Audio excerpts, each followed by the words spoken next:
3.2.2. What happens when metal reacts with water? Activity 3.10. Question. This activity needs the teacher's assistance. Collect the samples of the same metals as in activity 3.9. Put small pieces of the samples separately in breakers half filled with cold water. Which metals reacted with cold water, arrange them in the increasing order to increasing order of their reactivity with cold water. Did any metal produce fire on water? Does any metal start floating after some time? Put the metals that did not react with cold water in beakers half filled with hot water. For the metals that did not react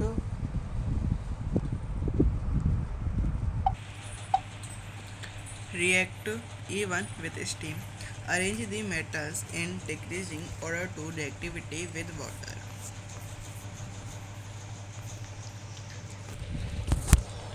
अब एक क्रियाकलाप 3.10 जिसमें इस क्रियाकलाप में शिक्षक के सहयोग की आवश्यकता है। क्रियाकलाप 3.9 देखना कितने परसेंट होगा।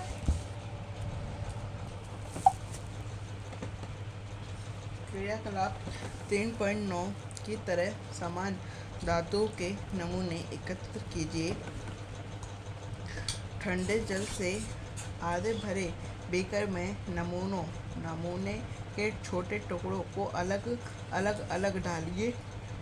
कौन सी धातु ठंडे जल से अभिक्रिया करती हैं? ठंडे पानी के साथ अभिक्रियाशीलता के आधार पर उन्हें आरोही क्रम में व्यवस्थित कीजिए। क्या कोई धातु जल में आग उत्पन्न करती है? थोड़ी देर बाद क्या कोई धातु जल में तैरने लगती है?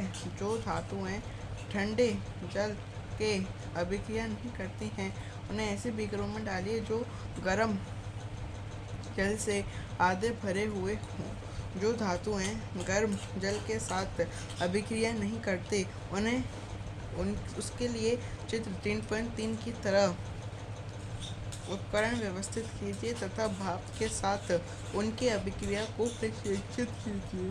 कौन सी धातुएं भाप के साथ भी अभिक्रिया नहीं करती हैं?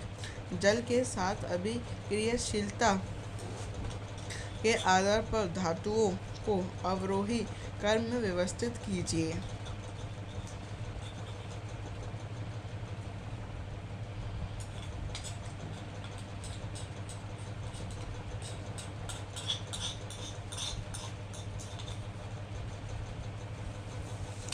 Metal react with water and produce a metal oxide and hydrogen gas. Metal oxide that are soluble in water dissolve in it to further form metal hydroxide, but all metals do not react with water. Metal plus water, metal oxide plus hydrogen, metal oxide plus water, metal hydroxide. Metal like potassium and sodium react violently with cold water. In case of sodium and potassium, the reaction is so violent and exothermic that the evolved hydrogen immediately catches fire. 2Ks plus 2H2O gives 2Ko plus H2 plus heat energy. 2Na plus 2H2O gives 2NaOH plus H2 plus heat energy. The reaction of calcium with water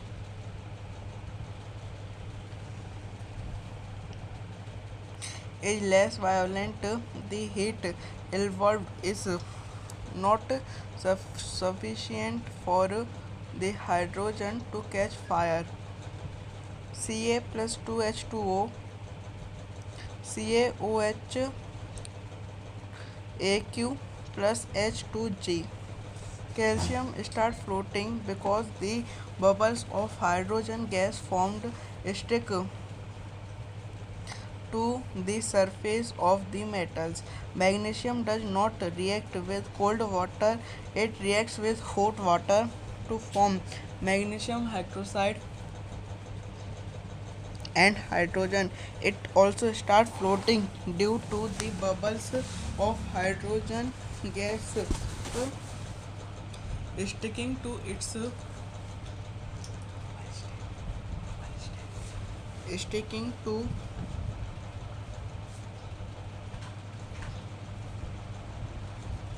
its surface. Metals like aluminium, iron, and zinc do not react either with cold or hot water, but they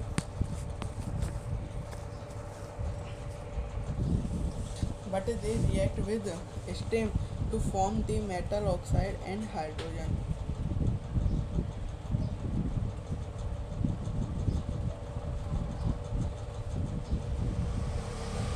2As plus 3H 3H2O gives Al2O3 plus 3H2. 3Fe plus 4H2O gives Fe3O4 plus 4H2. Metals such as mummy Metals such as lead, copper, silver, and gold do not react with water at all. जल के साथ अभिक्रिया करके धातुएं hydrogen gas तथा धातु oxide उत्पन्न करती हैं। जो धातुएं ऑक्साइड जल में घुलनशील हैं, जल में घुलकर धातु हाइड्रोक्साइड प्रदान करते हैं, लेकिन सभी धातुएं जल के साथ अभिक्रिया नहीं करती हैं। धातु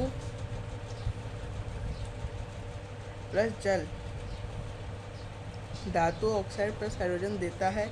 उसके बाद धातु ऑक्साइड हमको धातु ऑक्साइड और जल मिलकर हमको धातु हाइड्रोक्साइड देते हैं। पोटेशियम एवं सोडियम जैसे धातुएं ठंडे जल के साथ तेजी से अभिक्रिया करती हैं।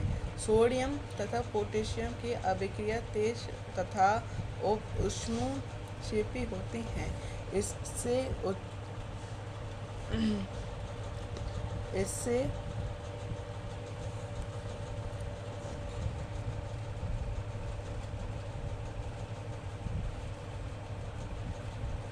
उत्सर्जित हाइड्रोजन तत्काल प्रज्वलित हो जाती है। जैसे 2Ks plus 2H2O 2 gives 2KOH plus H2, 2Na plus 2H2O 2NaOH plus H2। जल के साथ कैल्शियम की अभिक्रिया थोड़ी धीमी होती है। यहाँ उत्सर्जित ऊष्मा हाइड्रोजन के प्रज्वलित होने के लिए पर्याप्त नहीं होती है। Ca plus 2H2O 2 gives CaOH2 plus H2। क्योंकि उपरोक्त अभिक्रिया में उत्पन्न हाइड्रोजन गैस के बुलबुले कैल्शियम धातु की तरह सतह पर चिपक जाते हैं, अतः कैल्शियम तैरान प्रारंभ कर देता है। मैग्नीशियम शील तल जल के साथ अभिक्रिया नहीं करता है, परंतु गर्म जल के साथ अभिक्रिया करके वह मैग्नीशियम हाइड्रोक्साइड एवं हाइड्रोजन गैस उत्पन्न करता है। क्योंकि हाइड्रोजन गैस के बुलबुले मैग्नीशियम धातु की सतह से चिपक जाते हैं, अतः यह भी तैरान प्रारंभ कर देते हैं। एल्युमिनियम, आयरन तथा जिंक जैसी धातुएं ना तो शीतल जल के साथ और ना ही गर्म जल के साथ अभिक्रिया करती हैं, लेकिन भाप के साथ अभिक्रिया करके ये धातु ऑक्साइड तथा हाइड्रोजन प्रदान करती हैं। 2AiS plus 3 2 plus 3H2O 3 2 gives Al2O3 plus 3H2. 3Fe plus 4H2O 2 gives Fe3O4 plus 4H2. Lead, copper, silver तथा गोल्ड जैसी धातुएं जल के साथ बिल्कुल अभिक्रिया नहीं करती हैं। 3.2.3 What happens when metals react with acids? You have already learned that metals react with acid to give a salt and hydrogen gas. Metal plus dilute acid to give salt plus hydrogen. But do all metals react in the same manner? Let us find out. Activity 3.11 Collect all metals samples except sodium and potassium. Again, if the samples are tarnished, rub them clean with sandpaper. Caution: do not take sodium and potassium as they react vigorously even with cold water. Put the samples separately in test tubes containing dilute hydrochloric acid. Suspend thermometers in the test tube so that their bulbs are dipped in the acid. Observe the rate of information of bubbles carefully. Which metals are react vigorously with dilute hydrochloric acid? With which metals did you record the highest temperature?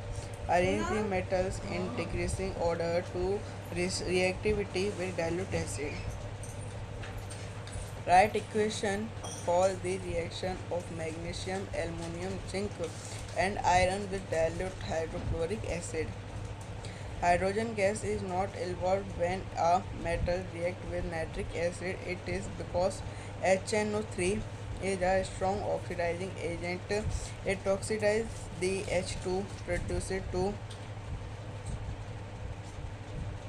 water and itself gets reduced to Na of nitrogen oxide and